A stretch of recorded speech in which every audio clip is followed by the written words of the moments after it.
you ever actually like flirted with Nikki? I'm gonna go get some shots. I'll come with you if she means this much to you.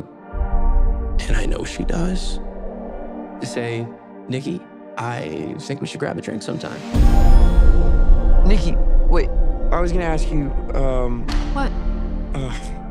I lost my train of thought. I... Good night. What else? Why? One wish will. You only get one wish. I wish Nikki Freeman loved me more than anyone in the entire world. Kita baru aja selesai nonton judulnya Obsession. Ini lagi ngehits lah ya. Lagi horor, salah satu horor. Kalau kemarin ada Backroom lah ya. Kemarin Backroom kita miss ya bro. Sayangnya kita Backroom miss. Terus juga kita udah nonton Obsession baru aja selesai dan kita kayaknya nih udah jalan hampir 1 minggu lebih ya dari film ini tayang di Indonesia ya. Iya. Jadi lumayan ada jarak nih.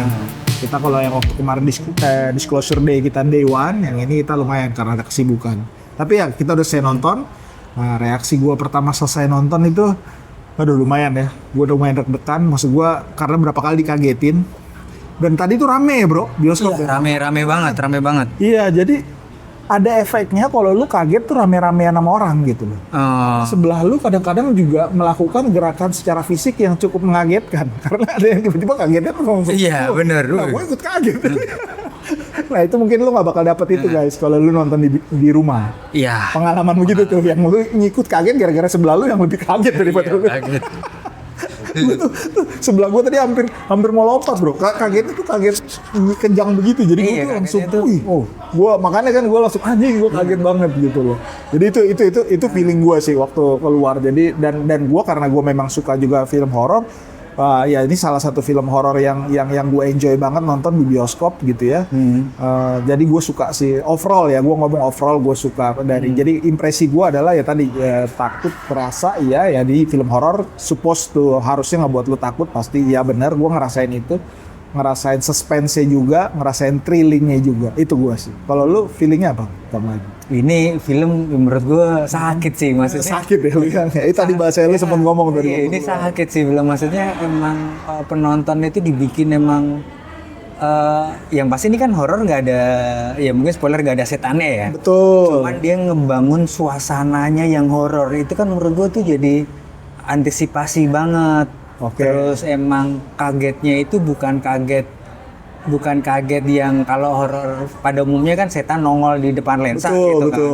Kalau ini kan enggak kan horor yang kayak kita ketemu orang yang tiba-tiba berperilaku aneh itu kan sebenarnya horor. Iya, itu dia. Horor kan nggak harus segala sesuatu yang sifatnya benar-benar kayak gimana ya bahasanya mungkin ya ini ada unsur supernatural ya, tapi maksudnya tidak. Maksud gue supernatural itu lebih karena yang benar-benar yang di muka lu gitu loh, entah arwah ketayangan atau apa gitu. Iya, benar. Banyak tentang manusia ke manusia ya. Iya, manusia gitu. Jadi tapi ini sakit, tapi lu enjoy kan? Maksudnya dalam artian lu sebagai penonton enjoynya itu dalam konteks bukannya berarti lu menikmati, maksudnya lu suka nontonnya kan? Lu positif lah. Positif. Impresi lu positif ya? Iya, impresi lu positif. Nah, bagus sih maksudnya. Bagus ya. Karena ya mungkin gue referensi horor gue nggak terlalu banyak. Banyak horor yang gue lihat tuh horor setan kan. Terus tiba-tiba gue ketemu horor yang nggak ada setannya. Terus banyak yang memang antisipasi, wah ini gelisah nih apa tiba-tiba. Terus kalau yang dikagetin itu langsung yang kagetin mentok.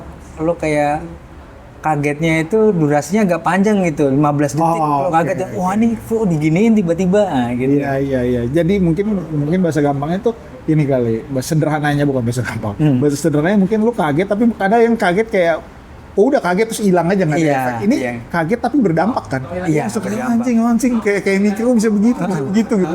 Nyisa, kagetnya nyisa. Kagetnya bukan cuma kayaknya kaget gitu. Lu butuh proses. Oke, tapi sebelum lebih lanjut, seperti biasa teman-teman kita akan coba ngebahas ini dari segi cerita satu. Terus juga nanti aspek teknis juga kita akan bahas. Cerita mungkin gua akan sampaikan sedikit ya sinopsisnya supaya teman-teman bisa ini sederhana aja. Jadi Baron sebenarnya atau Baron kan dipanggilnya Bear ya. Tokoh utama ini sebenarnya simpel banget. Ceritanya cuma menceritakan dia tuh suka satu perempuan lah. Siapa namanya, Bro? Nikki, sorry. Nikki ini, jadi si Bear ini sangat suka dengan cewek inilah. Dia saking sukanya, Bro. Dia tuh sampai latihan dulu sebelum nembak ya kan. Di opening film kan dia latihan sama temennya, dilatih lalu kalau mau nembak cewek itu begini. Nah intinya adalah setelah dia mempersiapkan segala sesuatunya itu tetap aja dia bro nggak bisa ngomong sama itu cewek ya kan. Sampai satu saat simpelnya adalah waktu dia pingin memberikan kado ke cewek itu di sebuah toko ya istilahnya toko-toko thrifting bahan-bahan bukan second ya, maksudnya bahan-bahan yang unik lah yang suka jual-jual permata kayak gitu loh guys. Nah dia ketemu salah satu apa sih namanya, bukan permen sih, kayak dia salah satu kayu gitu ya pokoknya kayak jadi tulisannya gini, ada tulisannya One Wish Willow itu kayak mainan anak-anak mungkin gitu ya, atau mainan atau apalah yang namanya. Dia itu dijual di situ, terus dia bilang di situ ditulis, lu bisa mengabulkan apapun yang lu minta, satu doang tapi permintaannya. Lu patahin, terus lu kabulin. Tuh kayak mainan atau prank kali ya. Mungkin dia secara nggak sadar dia bilang, ini unik juga nih, gue beli aja lah. Siapa tahu buat ini hadiah kan buat ke ceweknya. Udah singkat cerita adalah karena dia nggak berani tadi untuk menyatakan perasaan dia kepada si Nicky itu, lalu dipatahin sama dia, jebret, gue pengen Nicky jatuh cinta sama gue seumur hidup, pak, gue doang di dunia ini yang paling dicintai sama dia. Nah sisanya adalah lu akan ngelihat film bagaimana transformasi Nicky itu begitu dia buat wish itu jadi perempuan yang kalian harus lihat sendiri. Cintanya kayak gimana sih dia, gilanya kepada si Bear itu. Filmnya cuma itu, ya kan? Garis besarnya cuma itu, bagaimana dia jatuh cinta tapi melalui patahan itu gitu. Nah kalau dari cerita, mungkin dari sudut pandang gua ngelihatnya ya ini karena gini ya, film ini kan muncul dengan bukan dengan iklan, maksud gua dengan gambar-gambar atau berisiknya di sosial media tuh adalah ini film indie loh, low budget gitu kan ya, dengan ya pasti low budget tuh cenderungan punya sesuatu yang sangat unik sudut pandangnya, gitu loh, cara dia yang tidak mungkin dia untuk berantem face to face dengan yang big budget gitu. Jadi cara bertuturnya unik, cara berceritanya unik. Ini gue dapat dari sini. Walaupun linear tapi tetap unik lah. Bayangin aja dia ngeliatin kayak kalau tadi gue bercandanya kayak Genie tapi versi nggak ada jinnya gitu. Cuman dipatahin dikasih dikabulkan permintaan lu gitu loh. Gitu. Jadi gua kalau cerita sih berjalan dan compact. Jadi karena dia teman-teman waktu nonton dia nggak basa-basi, langsung adegannya langsung dia latihan untuk nembak. Nggak ada tuh namanya ngasih tahu dulu dia kejadian dia ngapain dulu, dia kerjanya apa, latar belakangnya nggak apa, langsung to the point, langsung masuk ke konfliknya apa. Tujuannya dari detik pertama sampai 5 detik tuh langsung taau ini cowok menembak cewek gitu. Ya kan, itu satu shot pertama. Gitu. Opening. Gua dari cerita, lu mungkin dari cerita ada yang lu mau sampaikan nggak? Enggak sih, kalau diceritain kan udah dari lu udah jelas banget sih ceritanya, emang sederhana itu, cuman ya cara penyampaiannya sih, strukturnya kan cukup. Tapi linear kan ini? Linear, nggak ada. Sebenarnya juga ceritanya sederhana sih. Iya, persis. Cuman karena racikan ketegangannya itu yang mungkin gue nggak tahu ya, gue baru kali ini sih nonton film seperti ini sih. Baru kali ini sih ketemu racikan horor yang seperti inilah gitu. Oke. Gue belum pernah lihat, nggak tahu kalau sebelumnya udah ada yang seperti ini juga ya. Gue belum tahu gitu. Nah, yang ini benar-benar impresi kita habis dari selesai nonton. Jadi gini, kalau gue lihat di sosial media ya bro, ada beberapa tuh yang orang juga bertanya soal udah endingnya begitu udah selesai gitu aja gitu loh. Atau bahkan mungkin kalau orang beberapa tuh ada yang mengkritik tuh dalam tanda kutip kayak kok nggak dijelasin sih kenapa itu siapa yang buat Wishing Willow-nya itu siapa, penjahatnya siapa, ini apa nih, bener-bener jiwanya ketangkep kah atau apanya, nggak ada kan. Lu nggak masuk ke sebab akibat, bukan berarti nggak ada, tapi maksudnya tidak berfokus kepada ini setannya siapa sih, Wishing Willow-nya itu siapa, tokonya siapa. Bahkan kalau lu nanti teman-teman nonton, teman-teman perhatikan deh, tokonya itu bahkan nggak ada master shot dari depannya. Shot pertama langsung dia masuk ke toko, udah langsung di dalam toko kan. Iya, jadi itu nggak dikasih tahu tuh toko apa sih, siapa yang ngejual siapa, jadi sama sekali nggak ada.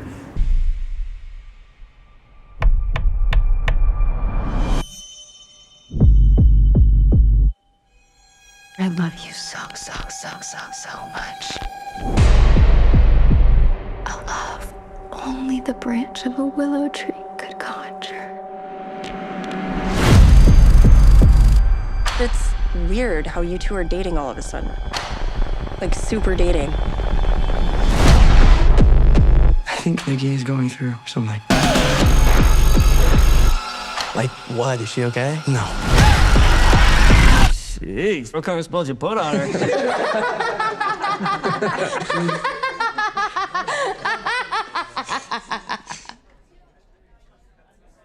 Gue selalu teringat dengan Stephen King, itu penulis horor. Mungkin teman-teman juga tahu gitu ya.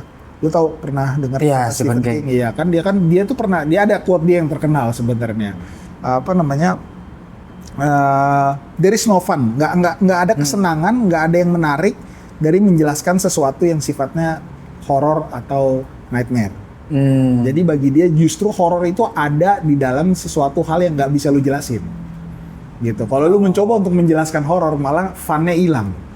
Gitu loh. Justru ini disebut horor karena ada elemen interpretasi, ada elemen menebak, ada elemen sesuatu yang lu nggak bisa jelaskan secara sebab akibat, kayak oh ini ada begini ya. Itu bagi dia.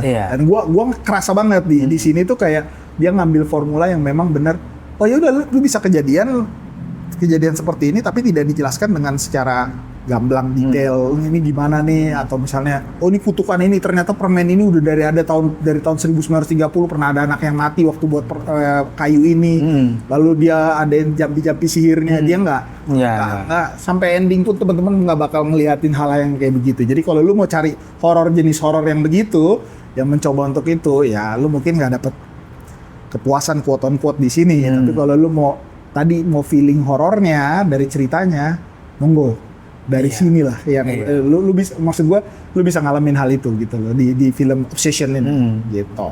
Paling itu sih dari cerita lu ada. Iya, kalau itu dari cerita ya horor yang berbeda aja sih sebenarnya dari kebanyakan kalau dari film Indonesia ya. Nah, kita ngambil film Indonesia ya, betul. Ini berbeda banget sih, maksudnya dari ya suasana lah bikin lebih seru sih. Maksudnya untuk seru-seruan nonton film horor ini sih dapat banget sih serunya. Seru-seruan nonton film horor, kita nontonnya malam juga lagi. Iya. Ini seru banget sih. Iya, dan ingat teman-teman, ini juga ya horor, kalau disebut horor kan ada yang kadang-kadang orang barat tuh ini horor psikologis, iya betul. Tapi supernaturalnya juga ada kok, sangat ada gitu loh. Teman-teman, aku nggak bisa spoiler, tapi teman-teman nanti bisa nonton gitu ya, sisi spiritualnya dari mana. Nanti teman-teman bisa ngebuat teori-teori sendiri sebenarnya. Siapa sih yang mewiskan, apakah jin, apakah pertukaran nyawa ataukah apa? Nah, teman-teman bisa tapi ada supernaturalnya. Ada gitu. supernaturalnya. Mungkin itu kali. Nah, kita mungkin masuk ke yang seperti kita kemarin udah bahas di film sebelumnya, aspek teknis. Nah, aspek teknis nih dengan singkat aja gue pengen jelasin, ada yang coba kita bahas secara ya sok-sokan ala-ala sok-sokan sinema sih. Ada directing, ada sinematografer, ada editing, ada sound mungkin. Nah, gue dari directing dulu deh. Gue ngelihatnya dari satu yang paling mencuat adalah satu pemilihan dari aspek rasionya tuh menurut gua cukup unik ya. Ini bukan 185, bukan 16:9, hampir mendekati 4:3, hampir mendekati aspek rasio lama gitu loh. Iya. Gua nggak tahu teman-teman, mungkin bisa Google sendiri nanti yang jelasnya nama aspek rasionya apa. Cuman tuh hampir kayak kotak, little bit like kayak film lama, bahkan gitu, akademi aspek rasio gitu ya. Nah, yang gua ngelihatnya di sini dari framing gitu ya, dari directing, dari framing, dari blocking, itu gue ngelihatnya banyak banget dia ngebuat shot itu yang tiba-tiba pemainnya itu ada di central tension framingnya gitu, entah di tengah atau di kiri dikit, tapi dia bener-bener maksimalin kotak.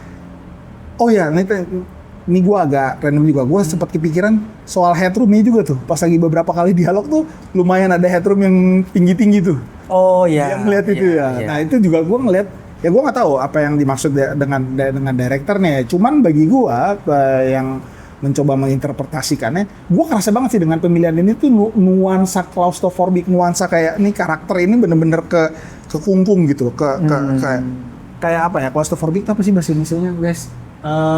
Sesak gitu loh. Sesak, oh ya. Kayak dunianya tuh nggak kebuka. Mungkin kalau nonton tuh kerasa kayak dunianya tuh dunia yang sempit banget dia. Kerja, rumah temannya bar. Kerja, rumah temannya bar. Gitu loh. Maksud gue tuh kerasa kayak sempit banget dan nggak ada permainan off screen space yang bener-bener kayak sempit gitu, kayak mungkin kotak itu gua ngeliatnya begitu. Interpretasi di ceritanya, dan itu jadi lumayan, gua ngeliatnya, dan dia banyak kayak satu shot yang bener-bener kita dikasih lihat frontal gitu ya, ngeliat ke depannya langsung dari kamera dari frontal ke depan, ada medium close up gitu ya, atau medium shot, udah kita dikasih lihatnya ya dia berekspresi gitu. Gua ngeliatnya seperti itu. Terus dari blocking, dari kayak gitu ya sebenarnya nggak banyak juga sih dia bermain dengan blocking gerak menjauh kamera, mendekati gitu, nggak terlalu banyak ada, tapi tidak menjadi mencolok buat gua gitu loh. Lebih banyak itu yang gue lihat dari lu apa? Kalau gue sebenarnya malah mungkin langsung dari directing sih kayaknya lu udah ini ya, maksudnya kalau gue malah lebih dari sinematografinya. Kalau dari sinematografinya itu dia pemilihan tata cahaya ya, lighting itu tuh sangat mendukung banget. Dari awal itu emang penonton langsung dikasih tahu suasana gelapnya kan. Maksudnya kan gelapnya itu emang sangat mendukung banget gitu. Dan itu makin berasa ketika dia setelah matain apa namanya tuh? Setelah matain itu. Terus yang gue paling suka itu tentang permainan siluet. Jadi siluet itu mungkin kalau di film horor siluet itu sederhana ya. Cuman di sini di belakang lebih terang, depan gelap, belakang terang. Cuman di sini tuh siluet itu kayak menjadi lebih apa ya? Mungkin jadi lebih serem ya. Maksud gue tuh kayak ketika dia berperilaku aneh, terus dibuat dengan shot siluet gitu ya. Siluet itu tuh makin berasa. Banyak ya dia shot siluetnya ya, banyak. Shot siluet tuh banyak banget tuh. Shot siluet, terus tiba-tiba tuh yang dia pakai mungkin exposure gelap, tapi bukan under ya. Gue mikirnya apa namanya? Mungkin kalau terlalu teknis kali ya. Dia memakai ire yang hampir ke nol, tapi secara apa namanya? Secara gambar tuh kelihatan gitu. Nah itu dia tuh detail shadow-nya nggak habis tuh ya. Detailnya ada. Masih ada detail shadow. Cuman gelap gitu. Cuman gelap ya. Nah kemarin kita sempat tuh bro ngomong-ngomong soal bukan hanya film Indonesia, mungkin ada beberapa film yang lain, tapi kemarin kita ngomong film Indonesia. Kan banyak juga yang gelap tuh ya. Ada adegan gelap. Nah ini termasuk yang itu nggak bro? Gelap yang memang bener-bener nggak kelihatan gitu. Atau ada satu, kalau gue tuh bahasa gue tuh kayak, gue ada satu contoh kemarin kita nonton film Indonesia trailer kan banyak tuh yang kayak gelap yang memang gelap aja gitu loh. Nah itu kan kayak gelap under. Nah itu maksud gue. Gimana tuh bahasainnya? Gelap kayak temaram aja gitu ya. Kurang lampu kayaknya gitu kan. Kalau ini tuh gelap, di mukanya sengaja, mukanya gue gelapin. Iya, memang lu nggak bisa ngeliat. Tapi di belakang emang sebenarnya ada cahaya juga. Betul. Dan lumayan kuat ya dalam tanda kutip ya. Jadi kayak nggak ngeganggu. Kayak ntar kalau ada yang nonton, ada adegan si Nicky datang buka pintu. Wah itu tuh keren banget. Dia sedikit berperilaku aneh. Betul. Dan itu menurut gue cocok banget dia memilih tata cahaya seperti itu gitu. Dia berperilaku aneh, mukanya dibikin under, mukanya yang cowoknya enggak. Jadi pas TikTok itu berasa langsung keras kontrasnya tuh. Iya.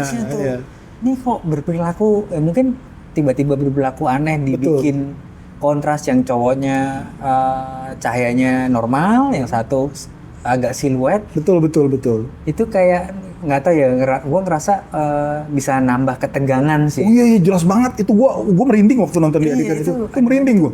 Gue ngeliat kayak anjing nih cewek. Kalau gue jadi dia ya, jadi si Bear ya. Ini kan cewek yang gue suka banget gitu ya. Tiba-tiba nongol di depan pintu ke rumah gue gitu ya. Tapi siluet begitu kan. Ya walaupun kalau normalnya nggak mungkin gue ngeliat orang siluet sih matanya kan gitu. Cuman maksud gue melebaikannya gitu ya. Cuman cara dia itu dan gini loh bro. Dan gue nggak tahu itu gimana teknisnya tuh bro. Maksud gue tahu ada lampu di belakang gitu ya, itu kencang makanya di backlight kan, siluet. Nah tapi itu bener tadi idenya, atau misalnya di shadownya dia tidak keras, tetapi elevated, agak naik lah shadownya. Tapi di matanya tuh gue nggak ngerti apakah dia kasih soft light untuk masukin ke matanya tuh agak sedikit.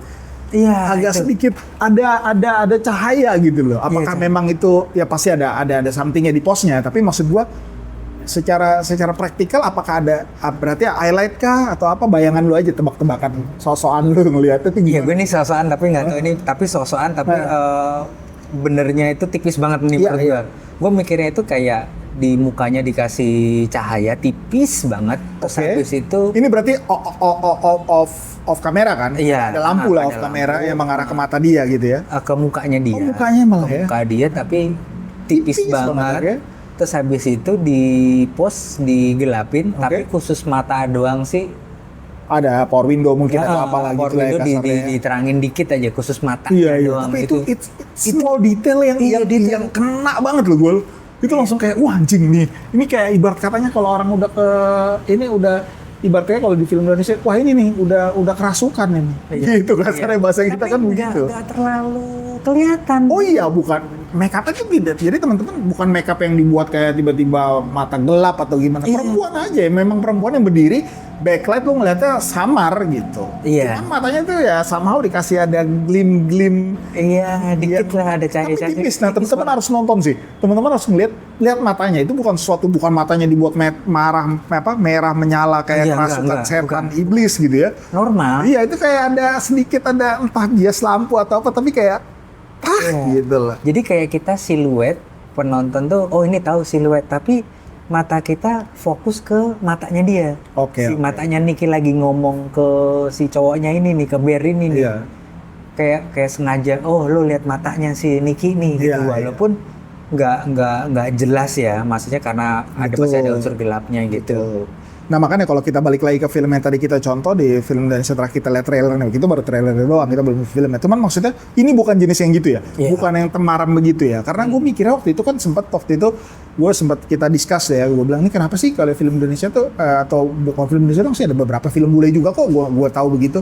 Kayak gue lupa film seriesnya apa, gue lupa judulnya, teman-teman itu juga dikritik juga karena terlalu gelap, too dark gitu. Maksud gue kenapa sekarang tuh modern tuh gelap, gue nggak tahu ya, mungkin kalau bahasa gue nih, ini kan sosokannya gue, bahasa gue nih adalah nggak ada yang ngikat di gambar itu, entah lampu di belakang yang kenceng atau ada sinar dari luar yang masuk. Maksud gue supaya mata gue tuh bisa ngikat, oh ada yang terangnya, ada yang gelapnya, kontrasnya mata gue bisa ngelihat gitu loh, ada kayak oh ini terangnya nih, ini gelapnya gitu loh. Nah sedangkan kalau yang gue lihat di film kebanyakan horor Indo atau luar yang tertentu itu gelap aja, temaram aja udah dari ujung kiri frame sampai ke kanan frame gitu loh. Iya, sumber cahayanya nggak kelihatan. Iya, sumbernya tuh dari mana gitu. Iya. Ini bukan begitu kan? Iya, bukan. Jadi berarti propsnya banyak itu kan, lampu-lampu yang dia pasang banyak. Kan? Cuman dia naruh blockingnya aja. Oh ini ketika adegan ini backlight. Kita bikin backlight kayak tadi tuh yang tiba-tiba dia mundur, mau ke kamar mandi, ya udah dia mundur gitu, terus dia ngomel-ngomel gitu.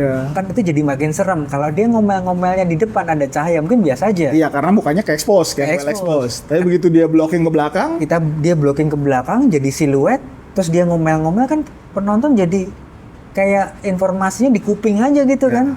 Nggak tahu ya, mungkin gue ngerasanya itu. Iya, itu keren. Dan ini sih gua mungkin catatan gua ini bro, gua pernah kasih tahu lu film Jepang itu yang Kiyoshi Kurosawa tuh, kalau lu masih ingat tuh, ini mirip banget sih. Gua sangat gua ngeliatnya tuh mungkin terinspirasi. Yang kalau lu lihat tuh yang ada cewek yang berdiri siluet, yang ceweknya diem sendiri di pojok belakang nggak kelihatan, terus pelan-pelan dia jalan ngedeketin, terus dia ngerubah begini. Oh iya. Itu kan sangat mengingatkan deh. Oh iya. Iya kan, lu ingat ya film Jepang yang gue bilang nggak ada musiknya, yang cuman shotnya panjang, ada cowok yang sini, Kairo jadi filmnya Kiyoshi Kurosawa.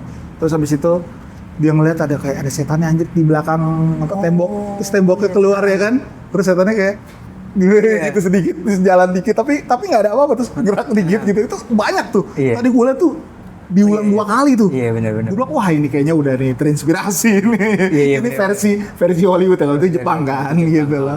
Tapi dampaknya lu lihat itu film lama, tapi dibuat yang begini, reaksi orang-orang penonton modern juga takut juga gitu loh, tanpa harus kayak musik deng apa yang kayak gitu, lu kasih lihat kayak, dan itu yang pas lagi dia bangun kan bro. Itu pertama kali dia ngeluarin itu, anjing gue bilang. Terus dia cuma ya persis tuh, dia di belakang berdiri itu, terus tiba-tiba dia cuma tinggal jalan cepet aja gitu. Iya. Udah lah anjing, gue bilang tuh musiknya nggak ada tuh, penonton udah kayak what the fuck man, what the fuck ya. Nah, penonton kita, sorry guys, ini bule penonton kita banyak kan Indonesianya, jadi what the fuck penonton kita ya kan. Iya. Sorry gitu ya. Ini di Indo what the fuck man. Wah gila. Oh ada apa ini kalau gitu. Kalau di Jawa gitu. Iya tapi kayak gitu ya. Iya. berasa itu ya. Berasa banget sih itu. Itulah blocking, pemilihan kamera, shot gitu ya, dan horor itu bisa dengan bukan hanya melalui, tapi ini juga ada laut.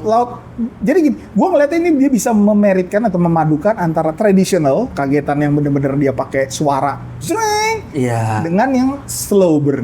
Ada pilihannya, jadi nggak melulu slow yang begitu, nggak melulu juga kagetan melulu. Jadi dia kayak bisa ramuannya tepat gitu. Ada saatnya yang gitu, ada yang saatnya itu sih bro. Ada lagi kan lo Montin dari sinematografi yang jadi ini lo? Sinematografi sih. Lensa ada sesuatu yang unik nggak? Nggak ada ya. Ini mah jelas ini mah bukan anamorphic lagi. Sorry, apa namanya? Bukan pakai lensa apa kayak kemarin kita. Anamorphic ya? Bukan pakai. Enggak, istilahnya apa tuh yang kemarin Disclosure Day? Flare panjang gitu ya. Anamorphic ya? Iya, anamorphic. Ya, ini udah pasti bukan kan? Bukan, pasti bukan. Kerasa ya Kerasa. Dari ini lebih kayak bumbu-bumbu horornya itu lebih ke cahaya. Ya. Terus kayak mungkin tadi gue baru inget yang apa namanya tuh, dia tuh sering banget ketika dirayu sama ceweknya itu pakai padet banget. Terus ketika ceweknya agak sadar lagi dikasih shot lebar yang headroomnya tinggi kayak gitu. Iya. Mode-mode kayak tapi gitu. Lu nggak terlalu keganggu juga dengan dia karena dia aspek rasio begitu, dia dialog. Karena kan kalau kita ngomong 101 film school kan ya headroom harus ada jarak yang enggak sih. Enggak ya, maksud lu itu oke aja ya, sah aja sih. ya. Masuk aja ya masuk aja sih menurut enggak apa ya. Karena berulang kali kelihatan kan tuh. Kelihatan enggak ada. Nah, itulah guys. Itu. Iya, bisa dibuat kayak begitu. Dan mungkin gua sebelum ke kesimpulan ya, kita coba bahas singkat aja. Editing juga tuh itu dari awal sih. Kita udah disiapin gaya editing dia begini. Oh iya. Something naik musik dia potong langsung gitu. Tapi karena di awal belum naik seremnya, ya jadi lu ngikutin aja. Lu intinya penonton dari awal tuh udah dibiasakan untuk kalau dari gua nih editor, gua ngelihatnya, jadi kan ada salah satunya adalah lu dari awal sebisa mungkin lu set up penonton itu untuk ekspektasi film lu tuh kayak gimana dari teknis maupun dari editing. Misalnya kalau dari opening 10 menit awal tuh lu udah kasih tahu, oh film gua akan bertutur dengan cara begini, dengan ritme editing seperti ini, biasanya penonton langsung bisa, oh begini filmnya, jadi kebiasa gitu ya. Ini kan dari awal udah dikasih tahu caranya. Tiba-tiba dia lagi ngomong musik masuk, musik a little bit synthesizer 80s ya. Terus langsung baru hilang dia tuh pintu, dia udah di mana. Dari awal, dari yang belum serem ya. Nah, tapi pas lagi dijadiin itu serem, anjing itu berapa kali kena gue tuh. Kita kan udah aware dengan model editing seperti itu kan, tapi apa dia tuh habis itu di elevate, dinaikin lagi, di push untuk yang adegan seremnya. Wah, itu tiba-tiba teriak lah, tiba-tiba inilah anjing. itu yang sebelah gue tuh yang tiba-tiba lompat tuh. So, what the fuck man? What the fuck? Tapi gitu, ini horor kan kadang kalau nonton horor kan kita kadang antisipasi ya. Gue nggak akan kaget nih. Ini nggak bisa. Iya, lu ada di suatu tempat yang lu kadang-kadang nggak suspek lah ya. Nggak suspek ya, nggak suspek ya. Jadi good sih. Ini seru banget sih. Seru banget, lu harus nonton di bioskop kalau masih bisa. Mungkin kita telat nih setelah kita upload ini, tapi kalaupun ternyata kita upload udah nggak ada ya, lu cari sekarang. Lu cari di streamingnya mungkin udah ada gitu loh. Itu seru banget. Lo harus nonton sendiri, lu nonton, lu rasain gitu. Sound, gua notes-nya bukan negatif ya, notes positif ya. Dia tuh masukin beberapa sound jangkrik lah, suara apa tuh gue liat. Dia lumayan kaya loh, dia main di speaker kanan, dia main di speaker kiri. Separasi soundnya itu lumayan berasa loh. Di film ini tuh kerasa sekali loh. Orang yang ngomong, habis itu juga pas lagi dia teriak di mobil tuh, sebelum di ending tuh, dia teriak di mobil, itu langsung kerasa tuh sebelum dia teriak kan ada suara-suara binatang tuh di luarnya terus oh iya, suasana malam kerasa ya. Nggak fokus di sininya aja. Itu sih sound. Lu mungkin kalau teman kita belum bisa gabung ya, mungkin nanti kalau dia gabung dia bisa lebih detail. Dari gue itu sih.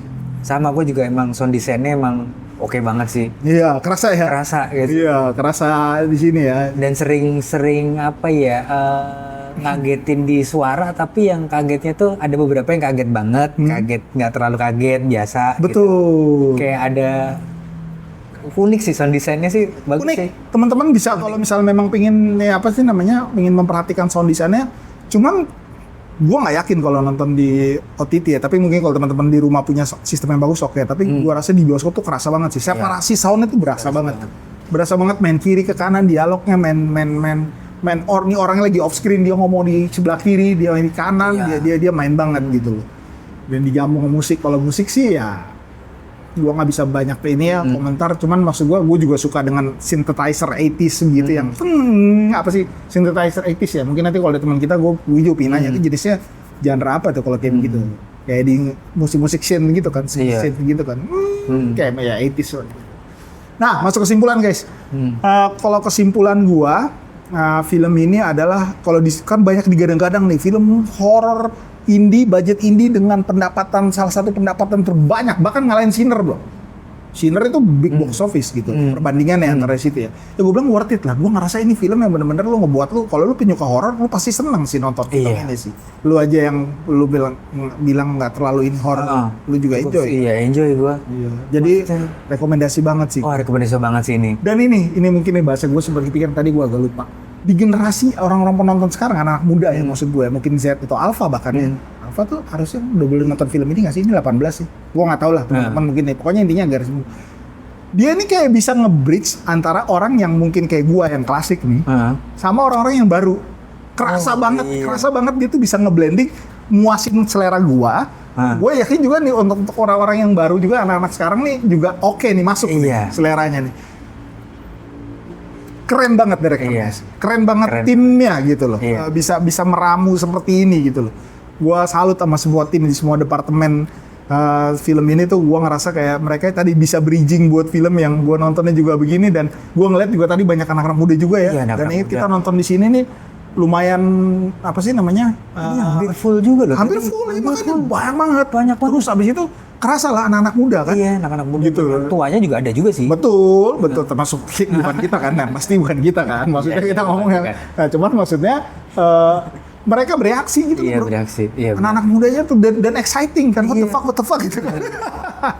Lu bayangin kalau horor-horor, gue nggak bayangin kalau film nonton Kiyoshi Kurosawa ya, horornya Cure yang tadi tuh, Kairo, belum tentu loh. Iya. Karena it's very old school maybe. Kalau ini tuh ada kayak hype-nya, cara acting-nya, abis itu juga konten yang di ini tentang anak muda sekarang, tentang love kayak gitunya.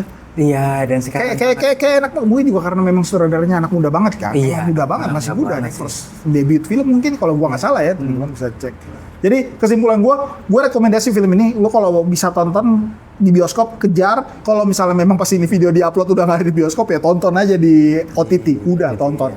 Jangan sampai lewat kayak kita aja telat nih sebenarnya gitu. Backroom yang bahkan kita belum nonton. Sebenarnya kita harus bandinginnya sama Backroom karena sebenarnya tadi kita maunya sama Backroom. Iya, sama Backroom gitu. Lo ada nggak dari kesimpulan? Iya, kesimpulan sih ini tonton aja sih karena ini film horor yang menurut gua tuh horor yang berbeda aja sih bagi gua. Yang unik tiba-tiba nih menyajikan sesuatu yang beda pada umumnya aja sih menurut gua. Pantas kalau penontonnya banyak banget sih. Mantap. Siapa nama direkturnya gue lupa. Iya. Ada backer-backernya lah. Ada backer-backernya? Iya tadi saya. Oh iya. Kenapa gue bisa lupa? Ini maklum udah kita syuting ini udah malam kan. Jadi congrats, mudah-mudahan karirnya ada lagi abis dari sini, baik film-film yang dia lagi siapin, tim-timnya juga keren-keren semua, jadi good job, sinematografer, editing, sound, semuanya sih. Pemainnya juga Chef Kiss, keren loh pemainnya, nggak banyak tapi pas. Pemain yang jadi ceweknya juga oke, jadi cowoknya juga oke. Chemistry mereka berdua tuh kerasa banget. Iya.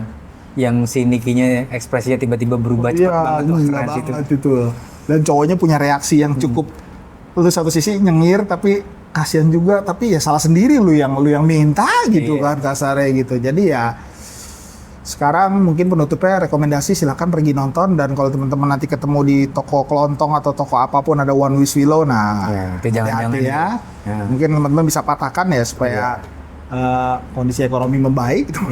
Hati-hati dengan keinginan lah. Hati-hati dengan keinginan ya. Kalau dikabulin kan serem juga. Oke.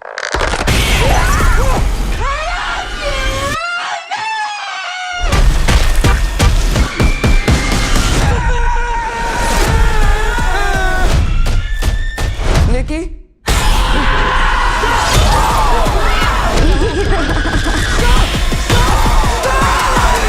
I love you. I love you. I love you. I love you!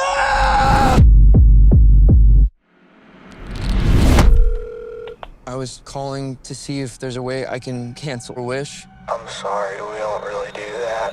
So she's just stuck like this forever? Well, yeah, I mean, as long as you live. As long as I live?